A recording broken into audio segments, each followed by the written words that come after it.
Have you ever been through hard times, difficult circumstances where you're at your wit's end and you just don't know what to do? And then suddenly someone comes into your life and shares a similar story, a similar experience, except that not only have they gone through that same experience, but they've made it to the other side and they're able to tell you, look, there's hope, there's light at the end of the tunnel. What you're going through, I went through the same thing, and I can tell you that you're going to make it through at the end.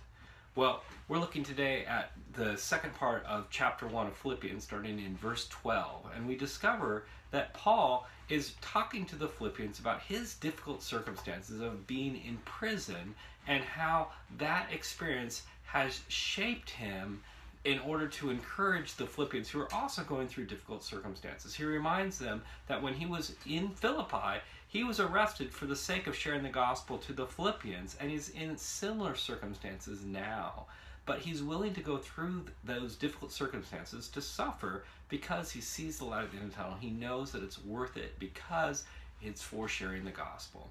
And he wants to encourage the Philippians that as they're going through difficult times, difficult circumstances, that there's hope, that they can make it to the other side. And that if they're faithful to sharing the gospel, they're faithful to Christ as Paul has been faithful, that they will find hope and deliverance at the other end of the tunnel. And in the midst of this difficult time, Paul is not only going through a circumstance because he's arrested, but he's got people that are making it extra difficult for him. He's got rival preachers in Philippi.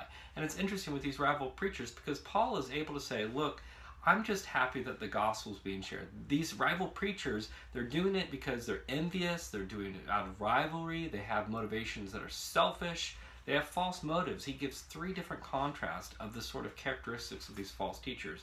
In contrast, he has people that are on his side, that he sees as good preachers, that are supporters of him in the gospel. These are preachers that are doing it out of goodwill, that are doing it out of love, and are doing it because they have true motives. And Paul is thankful for these people as well. And it's not so much that he is saying, look, it doesn't matter how you share the gospel, and having this kind of laissez-faire sort of approach. Instead, he's saying, look, the benefit for the people who share the gospel comes when you do it with the right attitude, the right motivation. No matter what, the gospel is getting shared, and God is going to have his will be done. But the benefit really comes for how we go about doing that. And so Paul identifies the proper motivations for sharing the gospel, centers on love. And it's a reminder of how important this Christian virtue is. You think about it, as Christians, we're given 2 great commands. We're given the command by Christ to love God from Deuteronomy 6:5, and we're commanded to love our neighbor from Leviticus 19:18. 2 commands, real simple. Sometimes people like to break down the 10 commandments as the first 4 commandments as loving God and the last 6 as loving one's neighbor.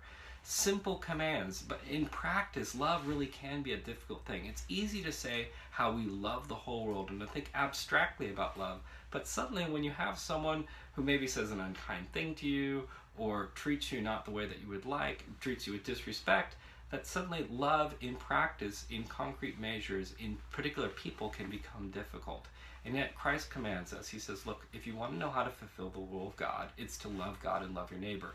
And he sees those preachers that are sharing the gospel out of love, out of this virtue of love, as the cause for celebration. Paul thinks love is so important that he spends an entire chapter on the topic of love in 1 Corinthians 13. So Paul, he's in difficult circumstances. Some people are on his side, some people aren't on his side.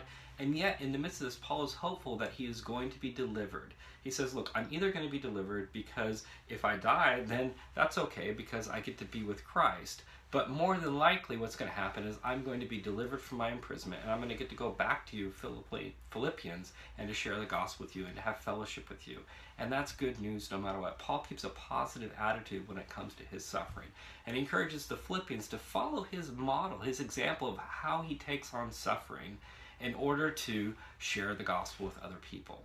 And I love that. I love that Paul is able to relate his own experiences and to tell them, look, there is hope of the other side because there's hope for me. I was delivered when I was in Philippi from my prison, and I'm probably going to be delivered from my current circumstances. And so Philippians, be encouraged that even though things are difficult for you, even though you're facing opposition from those who are outside in the community, and you're also facing some conflicts internally, that there's hope for the other side, that God can take us through this.